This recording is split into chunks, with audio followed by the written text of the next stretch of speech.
Hey guys, this is Dave Swartz, and today I got a video all about Feast or Famine. Today we're going to take a look at issue 1, and I'm going to just talk about all the different things that inspire the artwork, inspire the writing, and anything else that I can come up with to entertain you while we take a look at issue 1.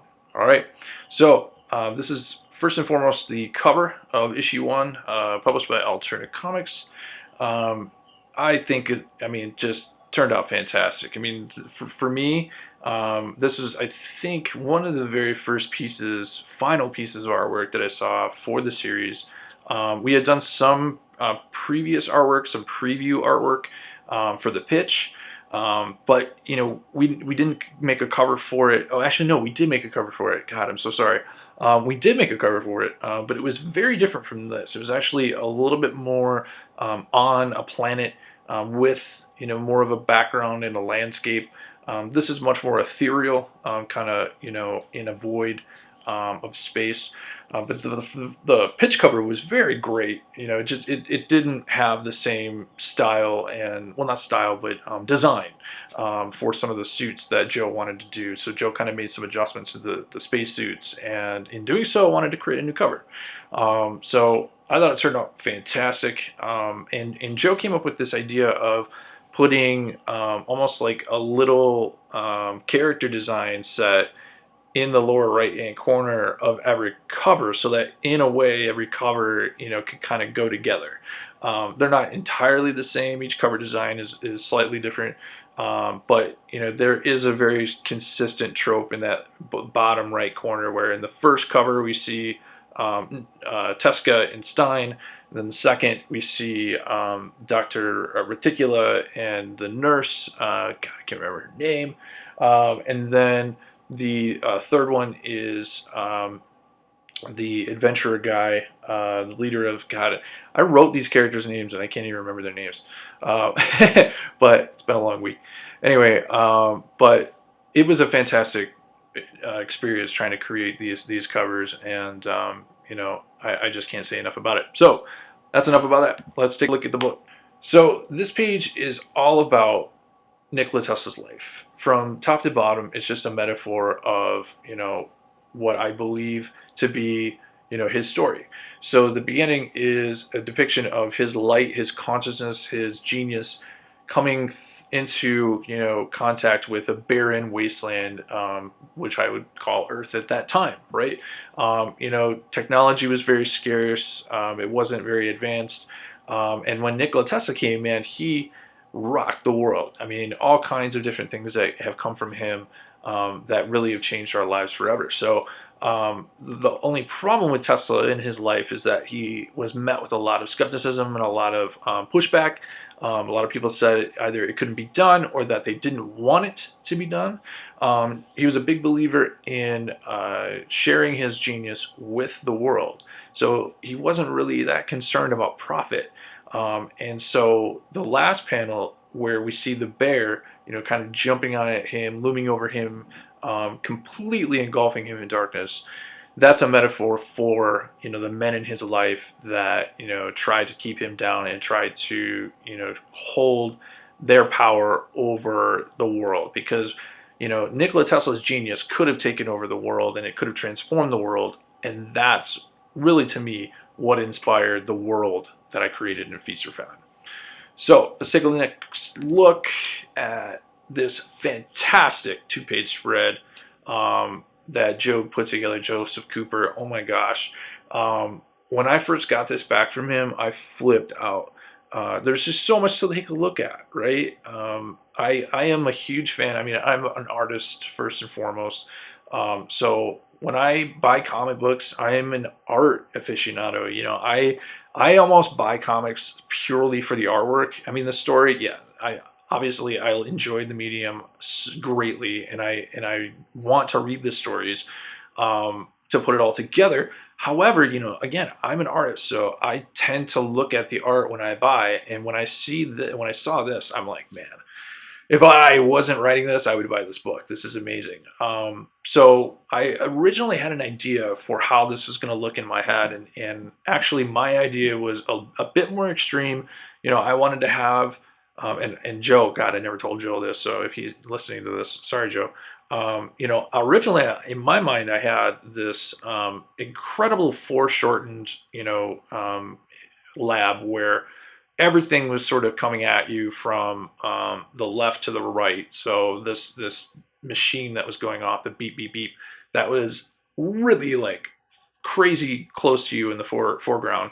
But then as everything kind of receded back, it really showed that the lab was really monstrously big. I mean, Joe did the exact same thing. He just did it in a much less extreme way than I would have done.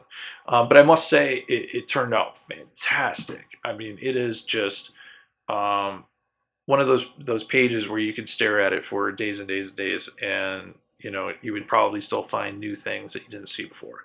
I mean, I colored the thing, and I still find things about it where I'm like, oh, I didn't even see that before.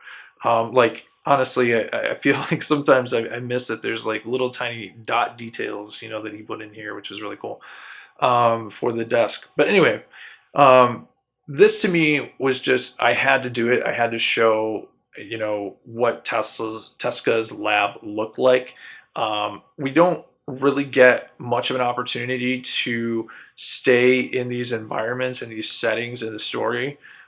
So we move pretty quickly. So I wanted to whenever we have an opportunity to show a new environment, I wanted to try to get it as large as possible so that we can really, dive into it and feel like we had a chance to sit with it, and digest it slowly, rather than it being a quick moment and you feel as a reader like you have to move on very quickly, right?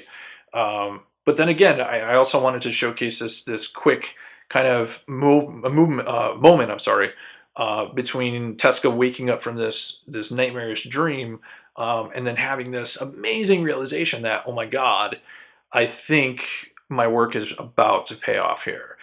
Some big discovery has just been just happened. So again, I wanted to both show this juxtaposition of like a quick moment of joy and enlightenment and excitement for Tesca, but then also having a big detailed laboratory that we can spend a little bit of time just digesting as the reader. All right, now we're on to page three and no, four and five. Four and five. This is a transition in time. So we have moved from the present, which was during the nightmare kind of dream sequence with Tesca waking up in his lab, and then now we've kind of transitioned back into the past 6 years earlier, in what we call, or who we call, I should say, Samuel Edison II, his exploratory lab. So this is where Tesca in our story got his start. And in real life, this is a real thing, or a real relationship where Tesla worked for Edison for a period of time as a junior kind of inventor.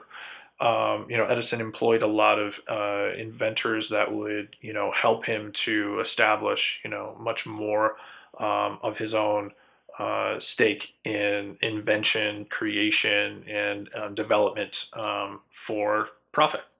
However, Tesla, the real guy, and both Tesca, were not all that interested in profit. They were much more interested in the craft of discovery.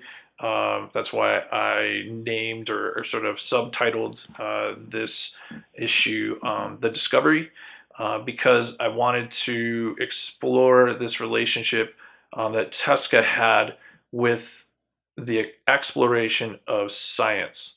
That's the huge part, I think, that sets him apart from many other people who pursue technology and science, because with all due respect, the money's good, right? So a lot of people follow the money and are driven by the money, and I don't want to be driven by that personally. And I see a lot of myself in Tesla in that way. I'm going to just keep saying their name in doubles because I think it's appropriate. Um, And again, I wanted to showcase that relationship in this first issue to establish his character as we develop it throughout the series, because I think it's very important to the character development. So in this scene, we're seeing again another very big shot of this lab. Again, Joe went in a different direction than I would have, but again, he did an amazing job. I really loved this big area of black silhouette. I thought it really kind of helped to push the eye towards this area where Tesca is working on the right page. He Joe's an amazing draftsman, so I mean, obviously he's a master at pushing the eye. But as I talk about this stuff, guys, I'm an artist and a teacher as well, so I want to be able to maybe explain, why we did the things that we did within the design. So, but again, the other thing too that I wanted to touch on with this one, especially, is the transitioning color palette. Right, I want to switch back and forth between the previous palette or the previous set of pages and this next set, right? So in the present, I tried as the colors to establish a different color tone and mood than what we have in a different time period in the story. And that allows us to separate it in the mind without actually saying anything. I didn't necessarily think that putting 6 years earlier period is necessary, but I think that it's important to maybe just make it very clear for anybody that didn't get the cue. But this is supposed to be just a mental cue, right? We have much more cool blues, purples, pinks, that kind of thing happening here, and then we transition to the different time period, the different setting, and we see warms, warm values. We see yellows, we see oranges, we see reds, even warm greens. You know what I mean? So again, everything is thought out to the T. Okay, so we're into the next set of pages. I believe this is page 6 and 7, right? I believe, right? Yep. So this one, to me, is just all about Tesca and his sort of love for invention again, expanding upon that idea that I just set up on the previous page. I really wanted to make Tesca, feel as though he is these inventions are his children, right? So that's why I chose to have the first thing that he says to this phonographic device that I am your father. And it's like I always love putting little pop cultural references in my books. In my previous book, Atlas Origins, I think during one of the fight scenes at the end, he's all beaten up and bloodied, and one of the guys he rescues says to him, man, like, oh man, he really beat you up, man. I thought you were strong or something. And he says back like, well, I'm not made of steel. So I always try to put like little pop culture references in there if I can. But I thought this one was even more specific to what I was trying to say about the character of Tesla. He sees himself as the father of his inventions, and for anyone else to say, no, I invented that, is almost like someone coming in and stealing your child, because in the next scene, we move into the Futurist Expo, where Edison is basically showcasing this amazing device that Tesla created as his own. And needless to say, Tesca doesn't really appreciate that very much. I had so much fun doing the colors for this Futurist Expo page. This one was completely open at the bottom where Joe drew the hands. He gave me all kinds of room to play with the painting, and I did a lot of different painting techniques to try to figure out how to do those fireworks. And I've landed on this one mainly because I thought it was a good mix of what we recognize today as fireworks, and then what might be a bit more akin to what they knew as fireworks back in the 1800s, right? Because things were much different back then. So I thought it was a good mix of the two, and it really, I thought, like, set off the moment this triumphant sort of, crowd going wild for this new invention. All right, so we're on to the next set of pages, 8 and 9. This is the continuation of that Futurist Expo scene. I really wanted to show part of this flashback set in a Futurist Expo or a World's Fair type setting, just because I thought it was important and indicative to the style of the story. To me, the style inspiration stem largely from past visions of the future, so retro future, and that was clearly on display at World's Fair Expos, at the turn of the century. So I just thought if I didn't put it in there, I would almost be missing something in the story. So I thought it was very important. But anyway, so what's happening with the characters here is, Tesla is confronting Edison about what he just did on stage. Basically like, what the hell, man? Like that's my thing, and you're telling everybody you created it. And again, he ain't too happy about it, right? But I think what I was trying to do here more than anything is I was trying to show that there is a resolve within Tesca, the character of Tesca. He is a bit different than the Tesla that we know from history. That the Tesca here, he's much, in my mind, much more determined to do it himself. He's much more determined that the way he wants to do it is the right way. He's not going to bend to the status quo, right? To me, this is almost a metaphor for this relationship here. Is a metaphor for a lot of how things are done in corporate business, where those who have the money, those who have the wealth, those who have the privilege take advantage of those who don't, right? And it's pretty clear here that Tesca feels as though I can go down that path. I can, maybe make some money doing that, and padding the pockets of richer men, or I can strike it out on my own and maybe struggle for a long time, but then make it my own and do it myself. And maybe I can do things differently when I am at that level, right? So again, I thought that this was a very important scene to establish that Tesca is a determined individual who is going to make sure his inventions are his own, and everyone will know that. All right, we're back in the present. Tachyon, excuse me. I probably should have gotten some water. Tachyon Labs. We see that nice, cool kind of palette that we established in Tesca's lab from before. Even the pinks and the purples here are a bit, on the cold side. Purple obviously is much more of a cold color naturally, but the pink, the pink is actually a very cool spectrum, as well as all the other values, the greens and the yellows. But this was a kind of a tricky transition. Originally when I wrote the script, I had this really complicated idea for a 2-page spread where instead of this page here where we saw Tesca in this grim sort of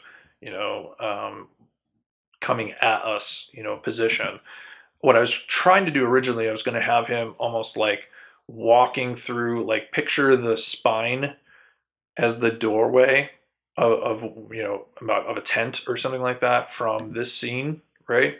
So he was walking into a tent here in my mind, and he's walking in, and he walks through, and he walks out into Tachyon Labs, which would have been this scene, or this panel up here. So my idea would be that he's literally sort of like walking through the spine, and he's walking from the past into the future. And I thought, oh man, that would just be such a cool like transition. I think we could make it work. And Joe tried, like, oh my God, I'm sure he tried all kinds of different ways of doing it. He came back to me so frustrated, like, dude, I cannot make this work. So can we rewrite this or rearrange this? And I had the whole thing like written out. I'm like, oh man, I don't know if I can like rewrite like three pages, but especially a 2-page spread, So I decided, hey, I have to do what's best for the book, and if my artist is telling me it's not working, then I have to figure out a solution. So I, worked with him back and forth, and we came up with a solution where, we would just take that moment out, and we would just extend this run through the laboratory, because in this next scene or this scene as it continues on throughout the issue, we get to see the lab, Tachyon Labs, as Tesca is running just at a flash speed through hallway to hallway on his way to Stein's lab. So I just thought, hey, I think this is a blessing in disguise because this may be an opportunity to just showcase more of Tachyon Labs because we never come back here in the story. Like I said before in the previous 2-page spread, I wanted to make sure that we get to showcase as much of these environments as we can because this movie, yeah, I hoped it got to be a movie. This comic is just moving, super quick. So in that same vein, we see Tesca moving pretty dang quick through Tachyon Labs here, and there's lots to point out here. So bear with me.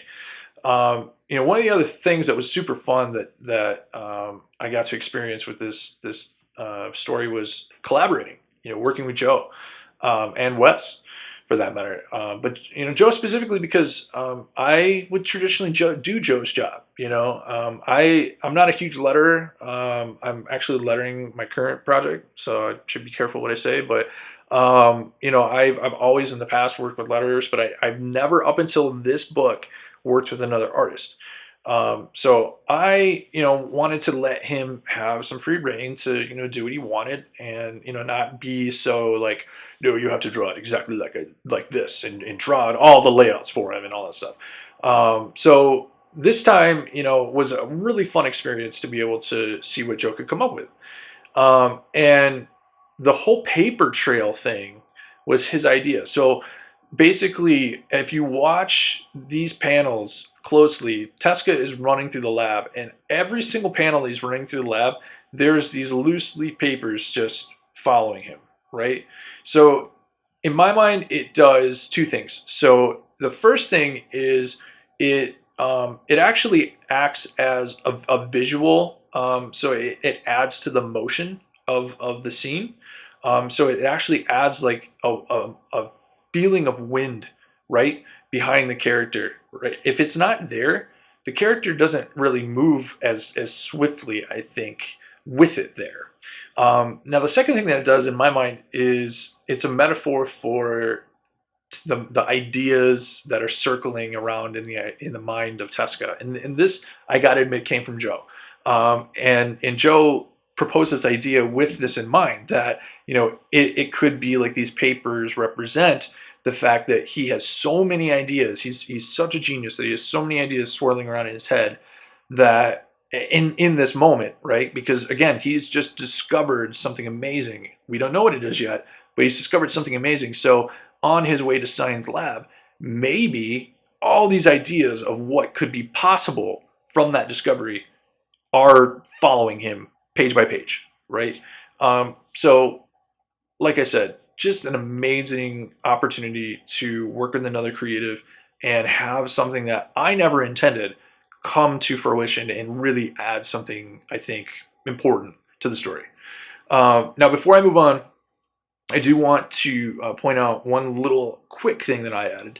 I mentioned before that my previous book that I had done before this was a self-published book called Atlas Origins. It was a superhero story about a metaphysical superhero, and I just thought, hey, why not throw in, because I wanted to put some statues in the lobbies of Tachyon Labs. So my idea was that every lab lobby on every floor would have its own statue. So in this one was sort of the top one, right? So Tesca is making his way downward. and the idea was that Tachyon Labs is supposed to be this um, always inspiring, always functioning sort of um, technological giant. And I thought, why not take some of that imagery that I had created for my previous book and put it here? And so, if people are fans of the Atlas book, that's my little nod to my previous work. So,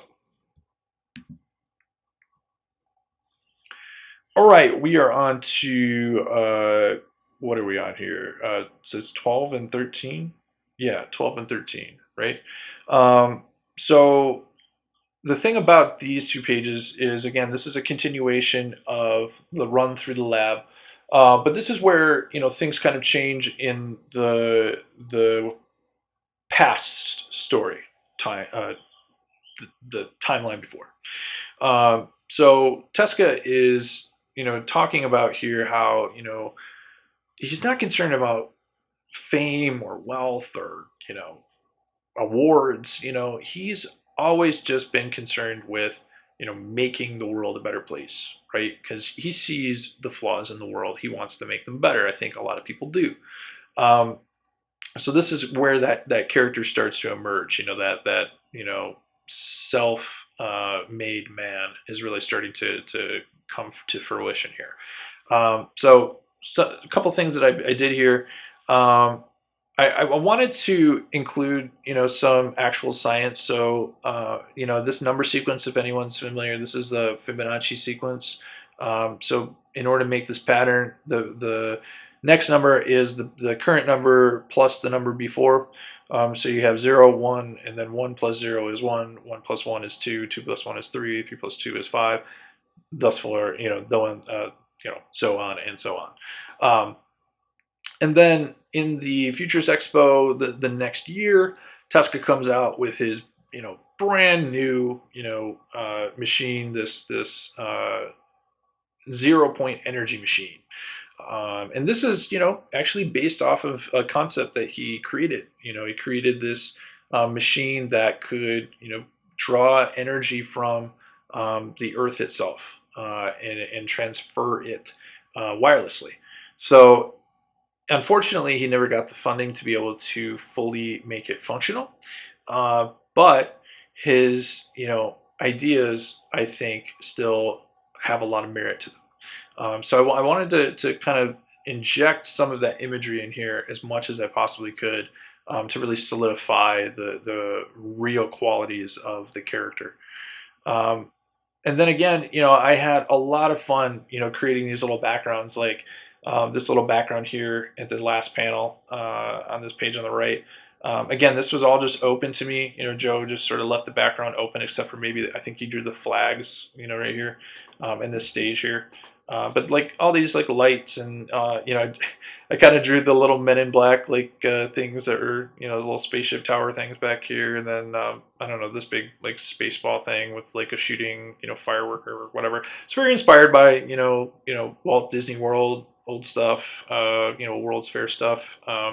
Thought it was thought it turned out really cool. It's very simple, but it needs to be simple. It's the background after all.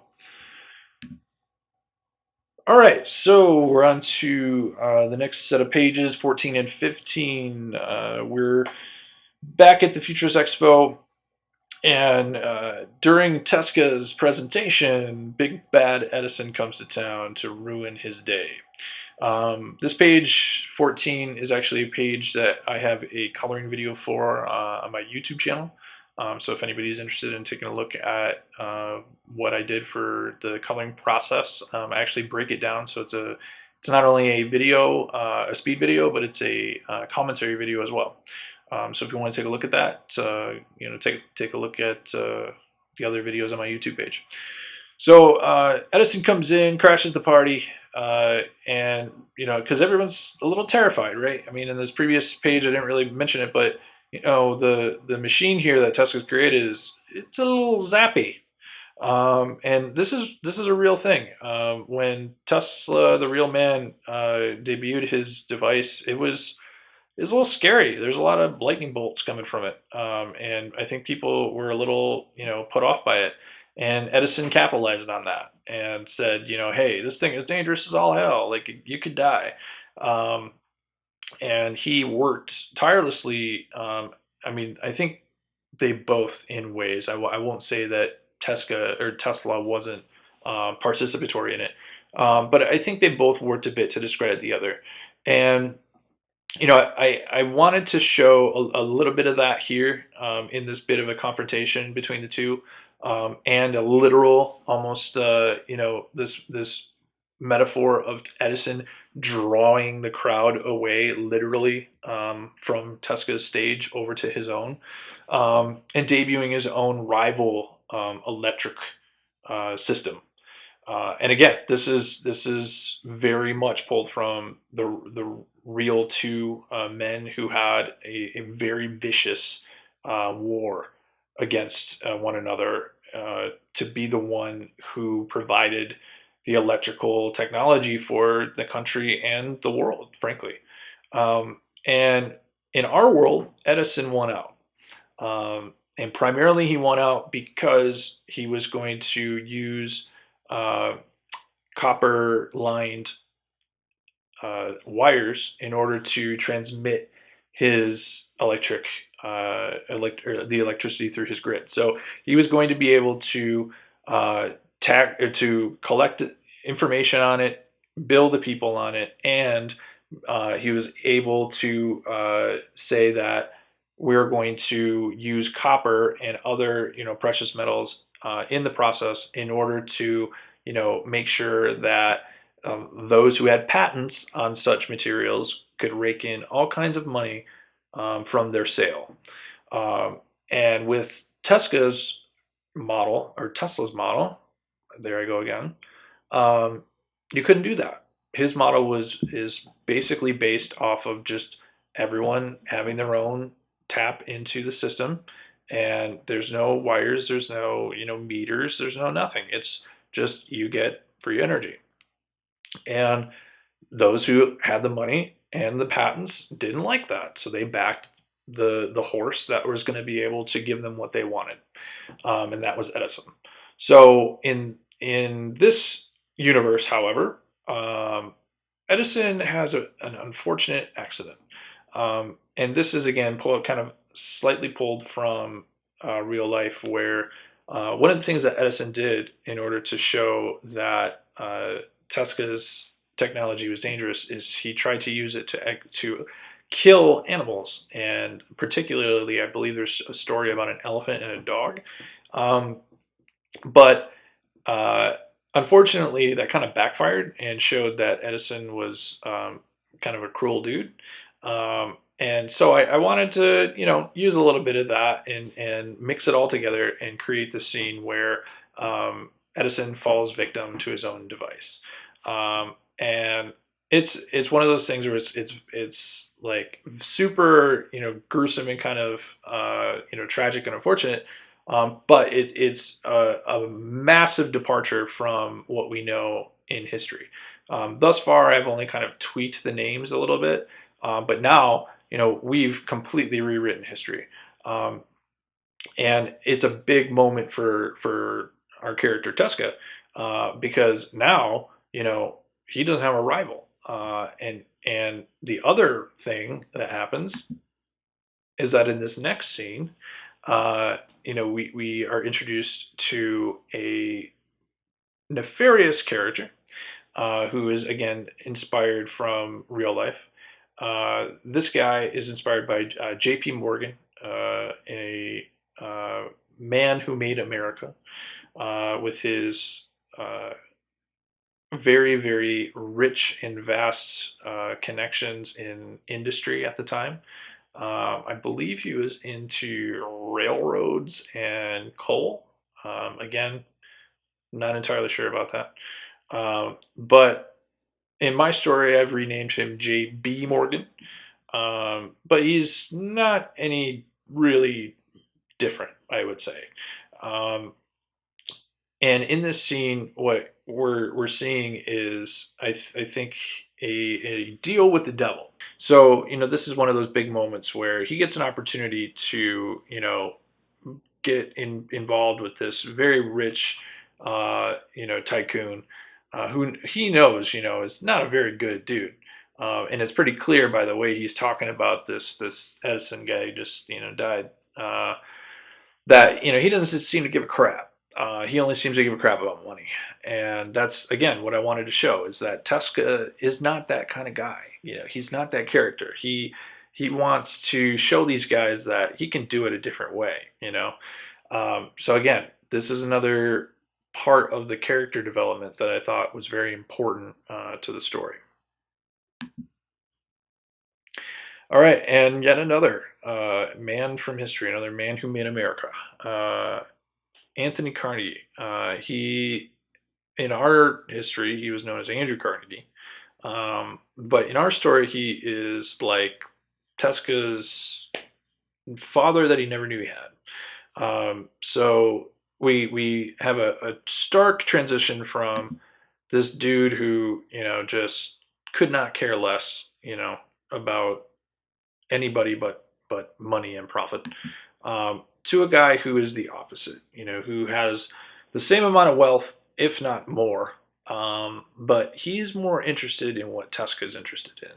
He's more interested in leaving the world in a better place or in better shape than what it was when he came. So we get introduced to him in the past here in Tesca's little almost like dressing room tent, where he's asking Tesca, what's your vision for the future?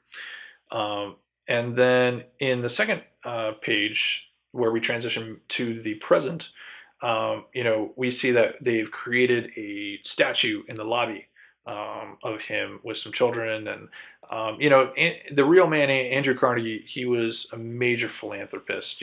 He had just an immense amount of money. And he was very much known for, building schools and libraries and, all kinds of things that were going to benefit society. Actually, in my hometown, there's a library named the Carnegie Library.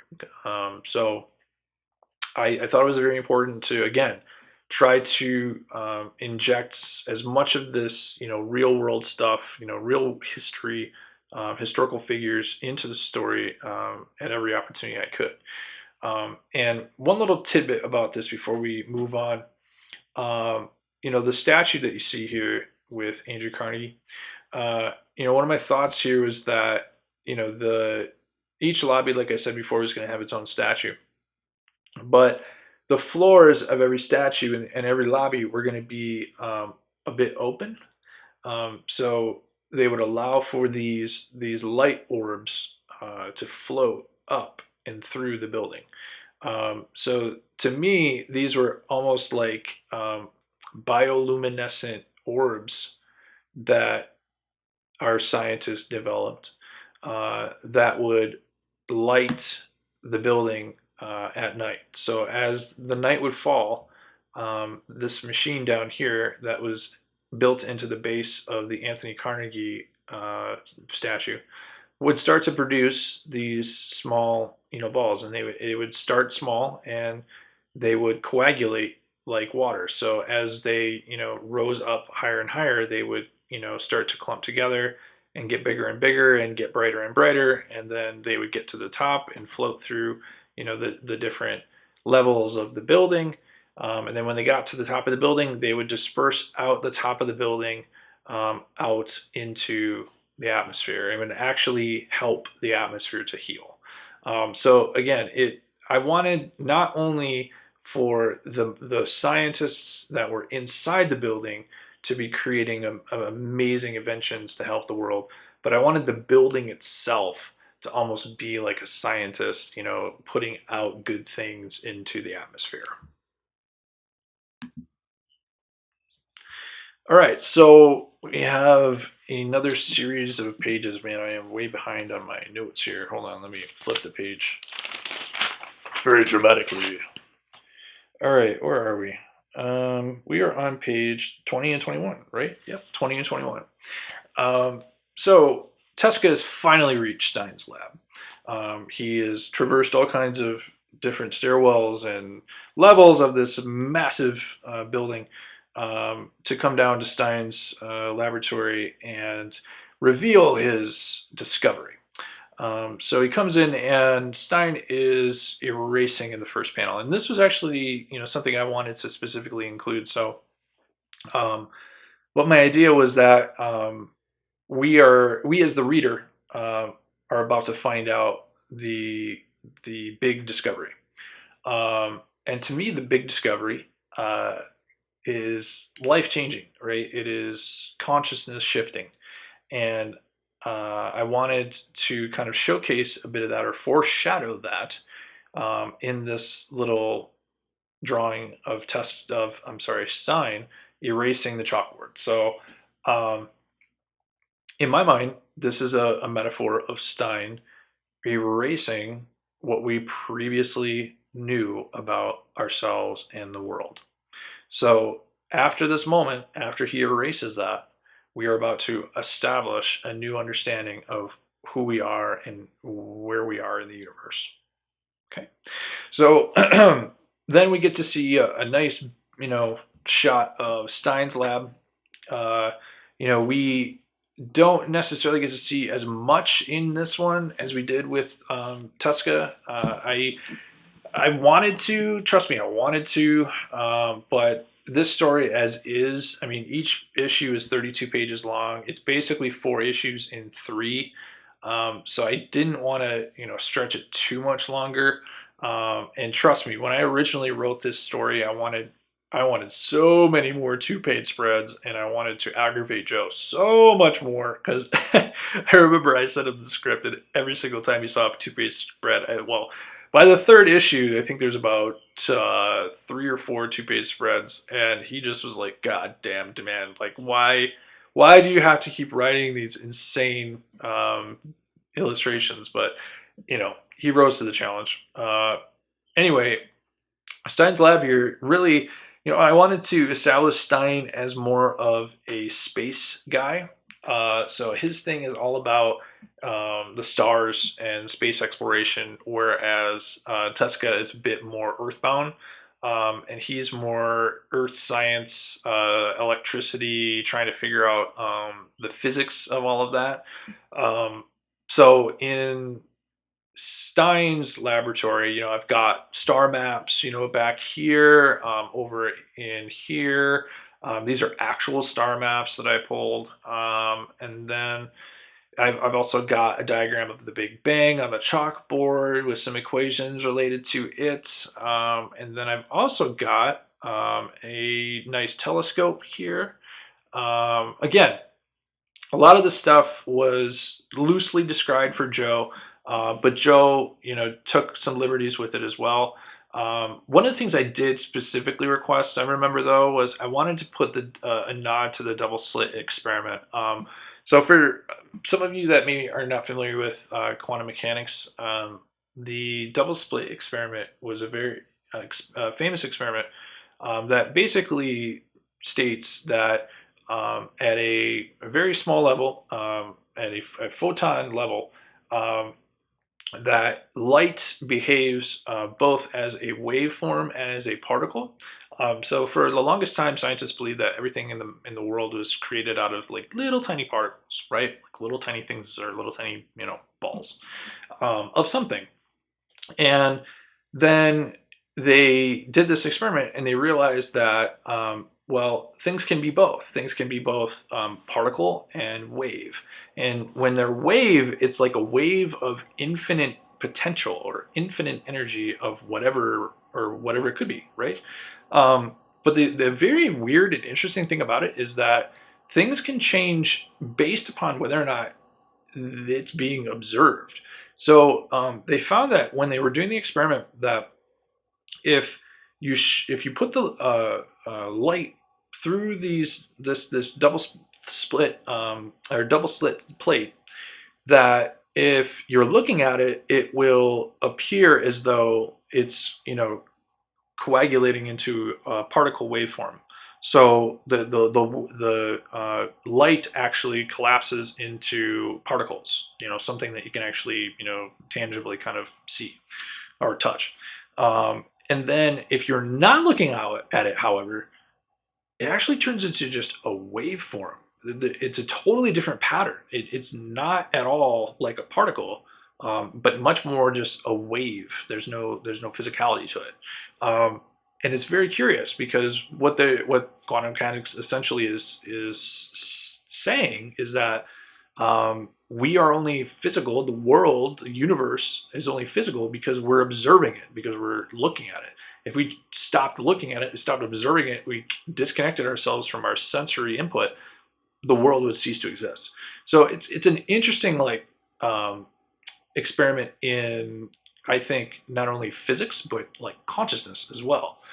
So I thought it was very important to just throw little things like that in, because to me, those are the things that are most interesting and most still kind of mysterious in the realm of science. So anyway, going back into it, in the scene where we see a bunch of the paper on the table, all the sort of discoveries, or I would say maybe the one major discovery that he's found, Tesca here, is that he's discovered this signal from an alien source. It's from outer space somewhere.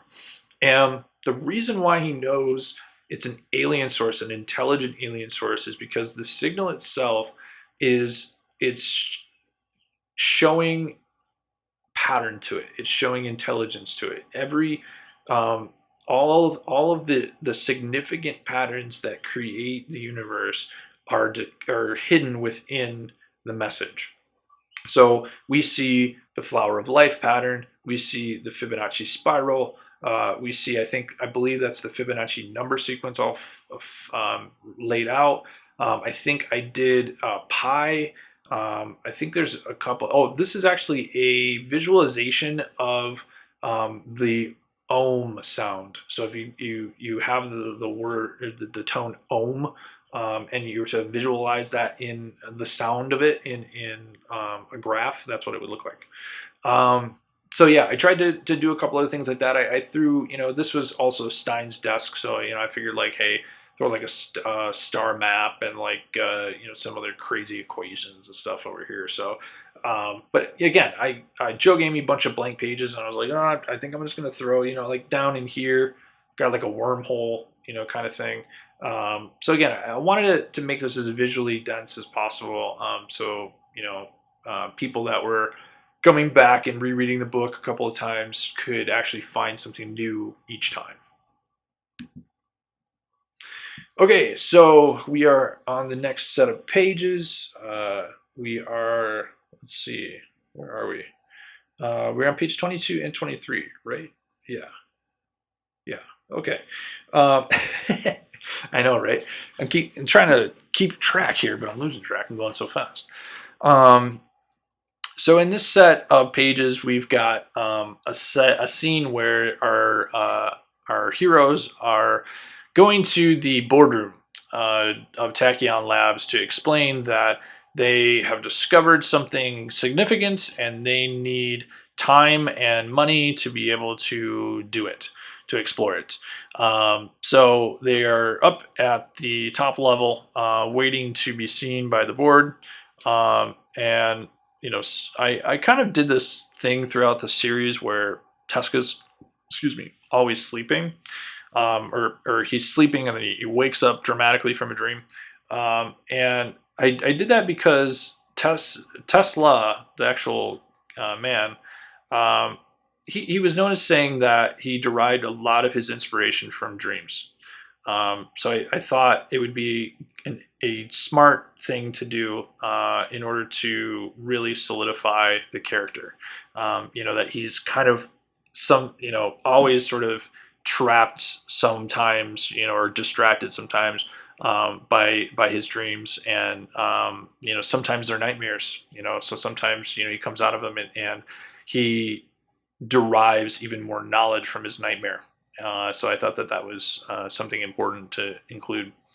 But in the boardroom, there's not much, I would say, remarkable to say about it. I would say maybe the only thing that people may not catch is that the paper on the table, some of it is like some of the ones behind, like I think this one behind, the ones on top, like those are actual like spreadsheets, like timesheets and stuff. But then the top page, this actual top page that a lot of people have, like this guy, this guy, this guy, this guy. That's actually the original submission letter for the series. So, because I had only done, I think 8 pages of the book for the original submission. So I never did this page before, and I got to this page and I'm like, man, I want to put something important in there, like something significant in there, because it's small, so no one would be able to go in there and figure it out. I think, unless you're just crazy eagle eye, but I don't know how it came up or it came to me, but I just thought, oh man, it'd be fun to just throw the submission letter in there, because I had the Tachyon Labs like logo at the top. I tried to make it almost look like a letter from Tachyon Labs, their HR or whatever. So yeah, that's kind of fun. Yeah, but then the last thing I will say about this was at the very bottom of this right page, we see on the wall a plaque that's actually etched into the wall. It's something that originally when I saw it, I thought, oh, I could just do a painting or a plaque or something like that. But then I thought, oh well, what if it's actually like etched into the wall, like it's part of the wall, right? So because this is supposed to be the motto, do the most good with the best ideas, and that's supposed to be on every floor, every hallway. It's everywhere, because it was something that I wanted.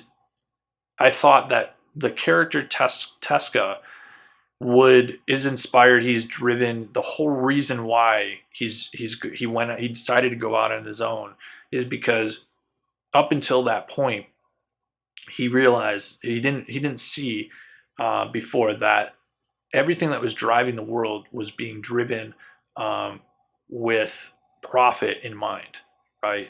The best decisions, the best ideas weren't the ones that were accepted always, because something like profit might get in the way. So I thought it's a good idea to establish that the motto of this venture that these two men are going down is to be the doing the most good with the best ideas that they could come up with the two of them. Now, and then that is to say, not both of them are going to have the same idea. They're both going to have different ideas. So they have to figure out between the two of them which is the best idea. And I think that between these two characters, that both men are smart enough to know when their idea isn't the best idea. And that's what I wanted to really say by that. All right, so we kind of go back in time a little bit. I wanted to, this issue is a bit of a flashbacky issue, just because I wanted to establish a lot of history, a lot of character development in this first issue before we get to the really fun, spacey retro stuff in the next issue. So here we're, at the beginning of Tachyon Lab, so it's a nice sort of cinematic transition from that, plaque on the wall over here, and then we would transition to the same plaque, but different time period. And we're following a group of young scientists as they gather together to watch the very first experiment of the transdimensional portal. So what we're trying to do here, or what they're trying to do here, is they're trying to create a device that would take a group of people, whatever they want to, and send it across space, right? They just want to send it to an alien world, okay? And obviously, I can't, or I think I don't have to describe the implications of such technology, but I mean, this is a big deal, right? So, they're gathering everybody together to watch this. And again, I gave Joe free reign to go wild with this. And again, he knocked it out of the park. It's a perfect balance of, turn of the century type style technology and this retro future, vision of what, this amazing technology might look like. So just again, I'm going to keep saying it, killer job.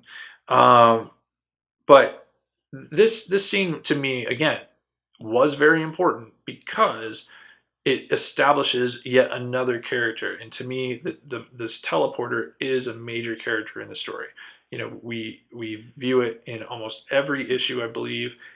It plays a humongous part, not only in them getting to this alien world, but then the twist at the end of the story. So, to me, it was very important to establish this character, this teleporter machine, early on. All right, so now we're on to the next set of pages. What is this? Mistake of a fail. Okay, so I believe, is this 28, 29? No, 26, 27.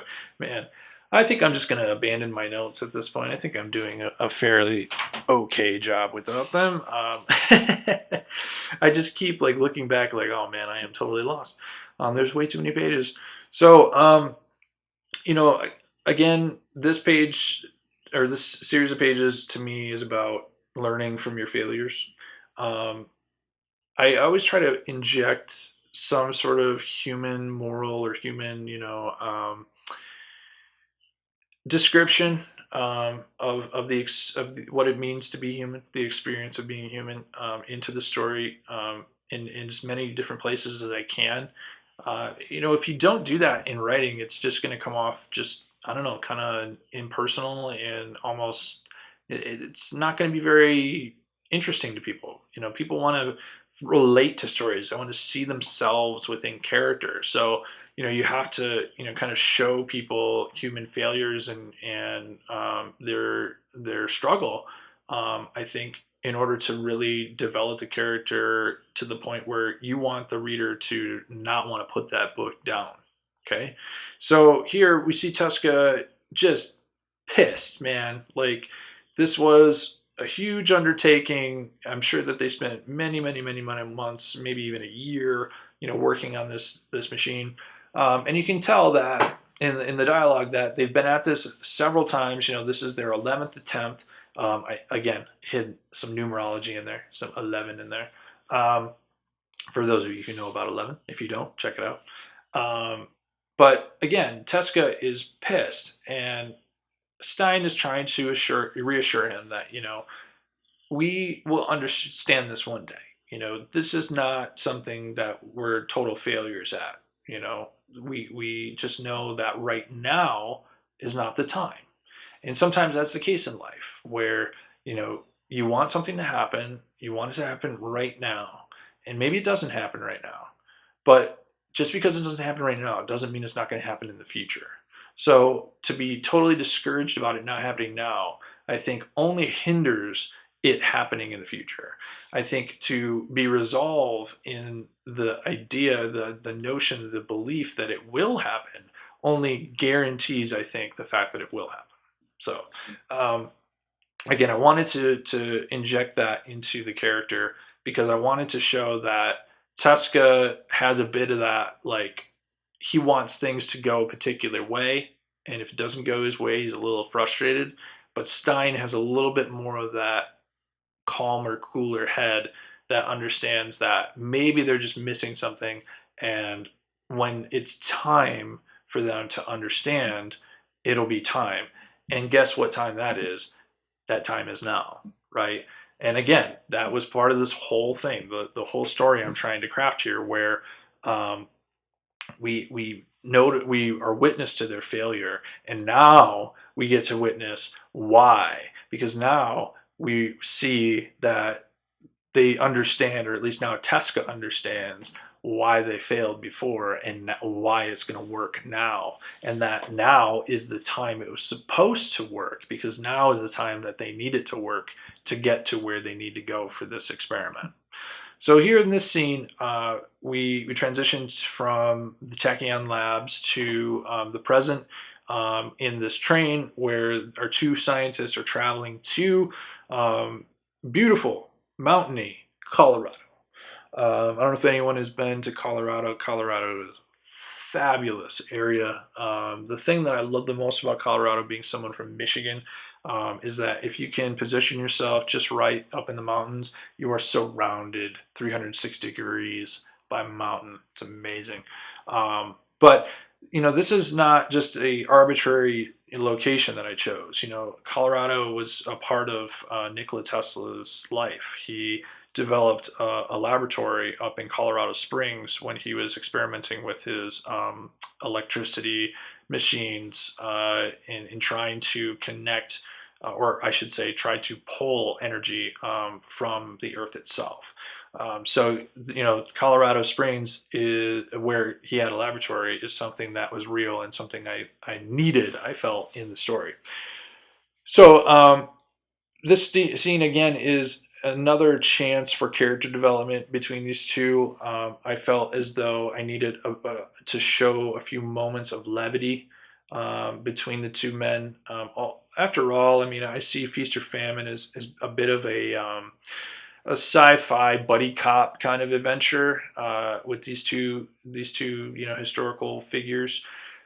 So here, we have a little banter and opportunities for some comedy back and forth, where they're talking about the moment that they first met.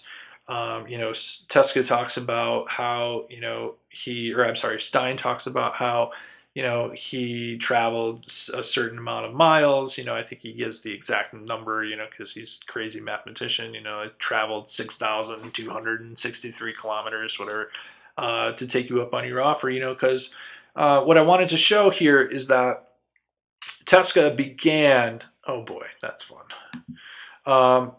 Teska began as a lone wolf, and he wanted to attract as many of the brightest minds as he could, and so he put out this call, to come in and be interviewed, and Stein comes, and he is the only one who can compete, and Teska knows it. So it's pretty obvious that the two men were kind of destined to be partners, and it's, I think, maybe a little too bad they didn't get to work together in real life, but I think they were a little too far apart in age. I took a little bit of writing liberty in this story, but again, this was just another opportunity for some levity in the story and to establish the characters. All right, so we are at the Teska Private Lab in Colorado Springs. Again, this is an opportunity for Joe to go wild. I said, I just described some basic things, and he gave me a really nice, beautiful scene of the outside of the laboratory. Nothing super crazy, but I really enjoyed this sort of cool. Yes, thank you. This cool transition between starry, spacey sky and like a sunsetty sort of sky. So I thought that was a cool, fun, add a lot of motion to the artwork. But yeah, so now they do the experiment again. It finally works. They figured it out. They gotta basically like tell it when to return. They can't just say where to return because time is also a factor in the equation. They didn't think about that before. So this last page, before we get to the final page, is the last sort of moment. I think the climax of this relationship between these two men. So we see before their scientific brains sort of like coming together and discussing things, and then more of moments of levity between the two, and then now we're seeing a moment of conflict between the two. So again, I wanted to show character development by in each scene having different levels of relationship being displayed between the two. So at first you have more of a working relationship, then you have more of a fun, jovial, friendly relationship, and then now you have more of this contentious, argumentative type relationship. Okay, so what they're basically arguing about is that Teska wants to just go. He doesn't want to tell anybody. He doesn't want to, let anybody in on the secret. He just wants to go over there and be like freaking pioneers, and see some freaking aliens, right? But then Stein's like, guy, I'm not sure that's a smart idea, because what if we go over there and we get killed? So, you know, I wanted to show that they both at times can disagree, but that ultimately I wanted to show that Tesca is pleading with him because deep down inside, Tesca knows that if they don't go, that they won't get the recognition for have done it. That they're going to be taken over. The government's going to come in, and some soldier is going to be the first one to go over. And he does not want that to happen. So he convinces Stein to build the machine, to put the suits together, to prepare for their journey. Apologies for the advertisement on the other side. It's a much older PDF. But I wanted to show you guys this full commentary. This last page is just, again, fantastic display of Joe's artistic ability. He did a fantastic job with this series. And again, this last page was, to me, the whole purpose of it was just to go insane with the retro sci-fi stuff. I said, Joe, just go nuts, man. Like, give me some crazy stuff. And he killed it, as always. So, all right, guys. I really hope that you enjoyed this commentary video of the first issue of Feast or Famine. My computer is freaking out. I'm like bursting at the seams with no more storage space. I know. I'm ending the video. All right. Thank you guys for watching. Issue 2 commentary is coming very soon, so look out for that. Take care.